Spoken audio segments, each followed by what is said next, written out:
The grudge match to end all grudge matches. Angels Pirates. Who came out on top? Freeze Pop on fire. After a strong spring shootout, Zach Pop shows what his true colors are. And WT takes on TO in the Sunday sit-down. Wiffleball tonight is on. Welcome to Wiffleball tonight, everyone. Alongside Nick Bobie, I'm Jay Roselle. The 2009 Hesfield Wiffleball campaign is underway, and week one was absolutely ridiculous. Let's get right to the highlights. It was a beautiful day for opening day Wiffleball, and the expectations were high as the Pirates faced the defending champions, the Angels. Lots of festivities were in order, including t-shirts for the champs, on-field music, and everybody's favorite, free food. Then the time came for the first pitch, and we are underway. The first inning went by the norm with both pitchers shutting down the other side, but things heated up quickly for the Angels in the bottom of the second. They managed to get men on base off of huge fielding errors by James Rousseau and the rest of the Pirates.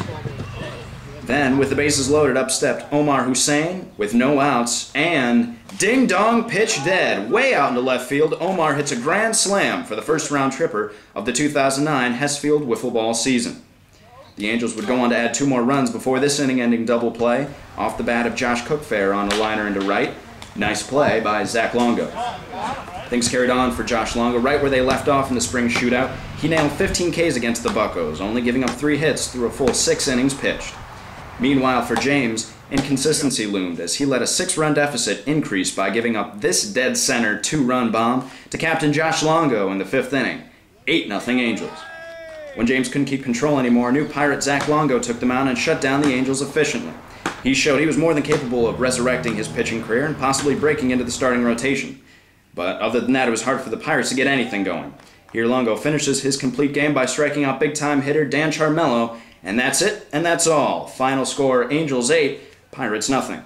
The 2 least likely candidates for offense proved big for the Angels as Longo and Hussein brought in the majority of the runs on their homers. On the flip of the coin, all the Pirates had struggles getting anything going as they all had at least 2 Ks at the plate.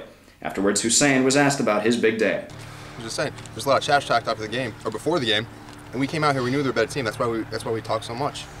And the Pirates were just, didn't know what they were saying, thought they were a better team. We came out here, proved it today that we were championship quality. How'd it feel about hitting the grand slam? Nothing better in the world right there. They said I couldn't hit all day. First at bat, second at bat actually, because I walked the first because the kid couldn't throw me a strike. And I cracked one, let him throw me 2 soft ones. Gave him a little confidence and won it right over the top wire. First 4 runs of the day. Home run leader right now. No runs and only 3 hits against the Angels in the Pirates opener. This is supposed to be one of the top offenses in the league. Are the Pirates going to be okay here? It's a very interesting question. I mean, the Pirates didn't really lose anybody in the offseason. They only gained Zach Longo. So you'd think that they would run away with this game. But I think it's just a matter of facing strong pitching. Now, should they pick up over the rest of the season? Probably. I mean, with those great hitters in the lineup like Charmello, Skibinski had an injury, so that's what knocked him down.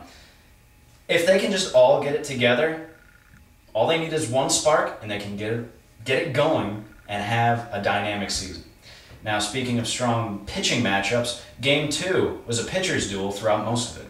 Late game on Monday, Indians at Athletics. Tom Tierney takes the bump against Alex Kelly, a.k.a. AK-47. Whew. Unexpected pitcher's duel as most of the hits were gained on errors. Tierney and Kelly mowing down each other's lineups. Right here, Ricky Rafferty on the bobble at first, but Tierney will get out of the jam. Now Bove, in the 2nd inning, another botched play at first, but the Indians will get out of the jam also. Here, Tom Tierney at the plate, fights one off, he draws the walk. Bove back to the pitcher, gets Tierney over to third, very close play here at third, but he'll get in there. Now Adam Livingston with the big ribby scores Tierney, 1-0 lead for the A's. And we move on to the 6th. Ricky Rafferty, winning run at the plate, but grounds into the fielder's choice. That'll do it. A's take this one, 1-0 on 5 hits. Tierney scatters 5 hits, 6 innings pitched, 13 strikeouts. Alex Kelly, 1 run in the loss, 10 strikeouts. Tierney, talk to the people. We're here with the winning pitcher today, Tom Tierney of the A's. Tom, 1-0 victory, very close. It's a big win. Seemed like you had runners on in just about every inning, but you still managed to get out of every jam you were in. How does it feel to know that you can get out of those jams? Well, you know, it seems like I focus a lot more when runners are on base. And I mean, I put myself in some bad situations, but it's kind of like Andy Pettit, how you work into trouble and work out of trouble. So hopefully I won't keep on doing that. I mean, in the last few innings, it seemed like I got my groove back.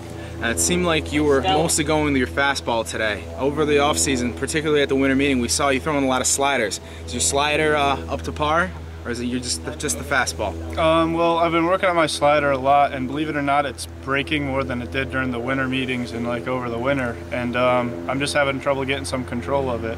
It's not the break that's the problem, it's just the control, but I think I'll be able to get that under control pretty soon. Now we move on to Game 3 of the 2009 Hesfield Wiffleball season as the defending Lamb champions, the Nationals, host the expansion Padres. After a quiet first inning, the Nats opened the game wide open with an explosive second inning that would see them run over the mercy limit. 2 on, 1 out, 4 runs already in when the charismatic Nationals captain Tad O'Neill steps to the plate. He takes the first pitch high, deep, and gone to center. Yeah, that one hurt. The dinger makes it 7-0 Nationals. The Nats would go right back to work, loading the bases for rookie Jason Blond. 1-0 the count. He takes this one for a ride to right.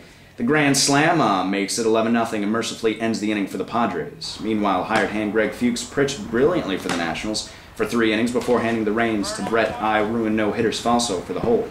After picking up 3 runs in the third, the Nats were one run away from mercying for the win. With that goal set in mind, they worked Merritt for 3 walks to load the bases. Then with the 3-1 count, Blond knocks in the winning run on his 3rd single of the day. Yes, believe it or not, folks, the Nationals technically had a walk-off win. Final score, Nats 15, Pods nothing. The Nats combined to 1-hit the Padres, while Jason Blond had a career game and his first career game. He went 4 for 4 with 3 singles, a grand slam, and 7 RBI. And now Buster Olney tells us who's hot and who's not in the first installment of 3 Up, 3 Down. The Nationals offense has hit 6 home runs, scored 25, and as a team is hitting over .400 through the first 2 games. Although they have yet to face stellar pitching, this is already a vast improvement over last year. Then there's James Rizzo. With just 4 innings pitched in his first week, he gave up 8 and walked 12. Both he and the Pirates have improvements to make on the mound. Also taking place on Tuesday, away from the friendly confines of Hess Field, the Rays and the Jays played at the opener at Pirates Cove. The Rays beat the Jays 11-6 in a come-from-behind victory. Jesse Horwedel and Colin Phillips split up the game, pitching 2 innings each. Villalobos, playing for the Jays, he did really well through 5 innings.